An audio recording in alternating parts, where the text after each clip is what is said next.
Can you hear me out there? My advice to people that are selling all their properties and all their stuff to make it into abroad, unless you are 100% sure that you're guaranteed a residency here, I don't think that's a good idea.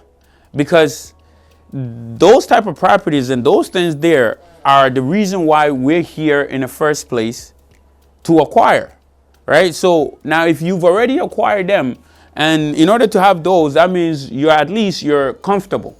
Your life is comfortable. I will take that over here. I know a teacher.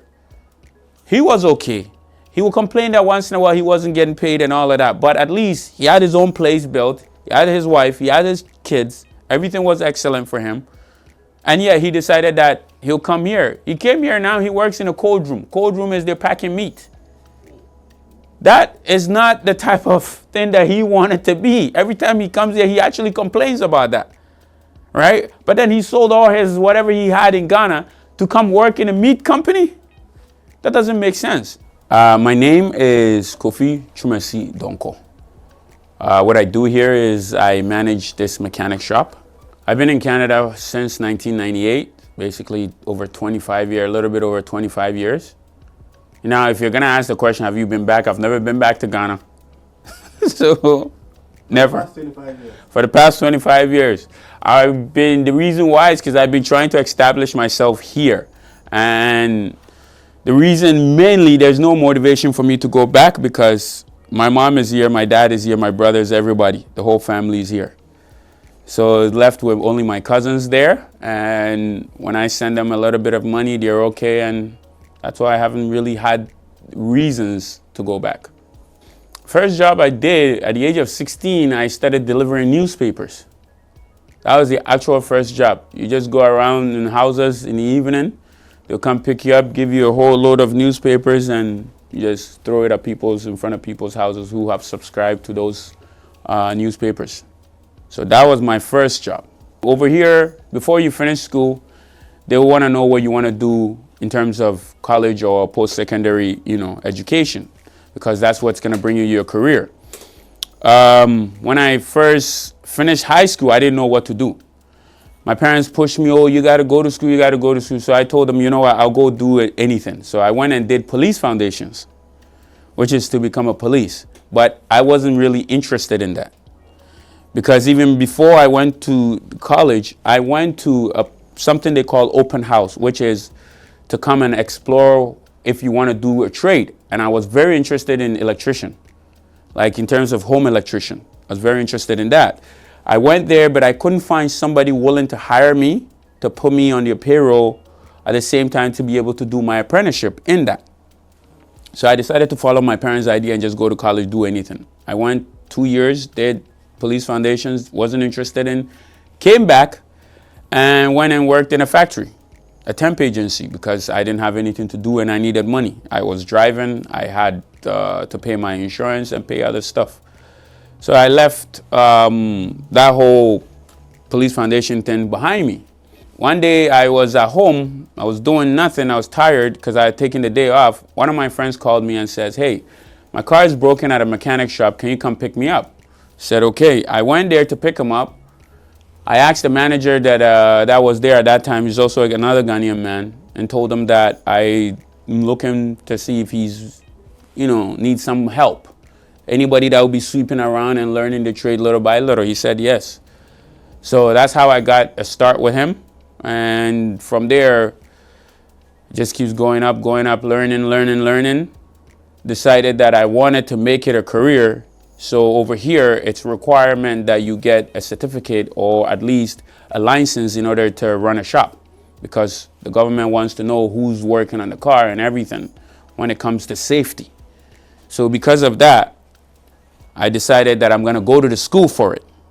I went to school, finished it 3 years. They hand you your mechanic license, and from there you could either open your own or you could go work for a big company like dealership or something like that. But I chose to try to do it on my own because of the freedom that it comes with. If I wasn't a mechanic, I would have loved to be a lawyer, because I just love the whole aspect of that, the way they do things. And policeman is close to it, but law is where I really, really wanted to be. I'm actually glad that I chose this, because for here, law, you're over here, I think mechanic, if you have your own lucrative business like this and are managing it properly, you can easily make as much as a lawyer makes if you are the owner. Now, if you work for somebody, it's a different story. But if you are the main owner and you're the one maintaining it, and you build your customer base high enough, because that also depends on the amount of customers that you have. For example, when we came in here, me and the employees, when we came in here, we had about 103 customers. We've been basically, a year later, we had about 700 customers. That's how much the growth has become. It's growing and it keeps getting bigger and bigger. Eventually, we're even gonna need a bigger space. But for now, I think because of the way it is, I'm glad I chose this, because it also allows me, like I said, the freedom to be able to move and do the things that I wanna do at the same time. In my experience, the life of a mechanic in Ghana is completely, like, I don't even know what to say, 180, like opposite of each other. It's a lot easier. You earn more. You get the respect you need. You're not just like the way that Ghanaians, they think that when you're brainless is when you go be a mechanic.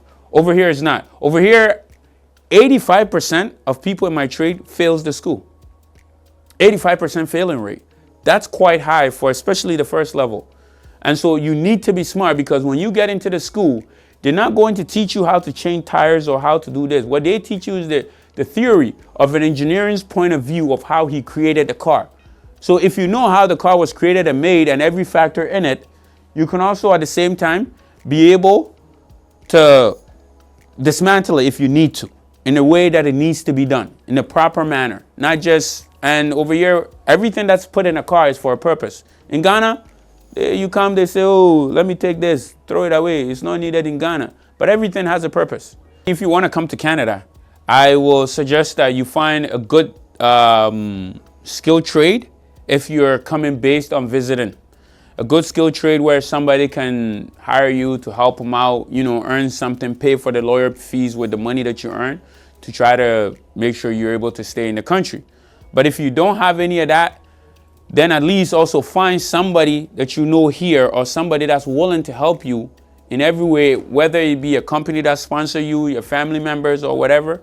That way you can actually stay. And then you can hopefully, with the arrangement that you two have, survive and be able to thrive in Canada. My advice to the young Ghanaians that thinks that blue collar work is what they want to do is, there's nothing wrong with that. But it depends on where you're trying to do that at.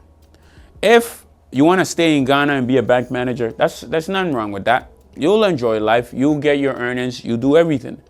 But being a bank manager in Ghana does not automatically allow you to come here and be a bank manager. But being a mechanic does allow you to come here and be a mechanic, because it's the same car that you're fixing. But with the bank managers and those blue collar jobs, like you said, businessmen and all of those, when you come here, you have to find a way to upgrade. Because if you don't find a way to upgrade, you can't just enter into a place and said, hey, I was the owner of this business. I'm a businessman in Ghana and this, so let me run your business. No, it doesn't work like that. But when you come to Canada, there's no way where TD Bank, you're going to be a bank manager or the bank owner of TD Bank. That's not going to happen, right? But then if you know people, and once you establish yourself with people and you tell them, hey, I fix cars, you will start to gain customers. They will bring you their cars. Okay, hey, you fix cars, charge me a little bit and fix my car. So it all depends on based on where you want to be. If you are thinking of coming to Canada, then I'll say take a skill trade.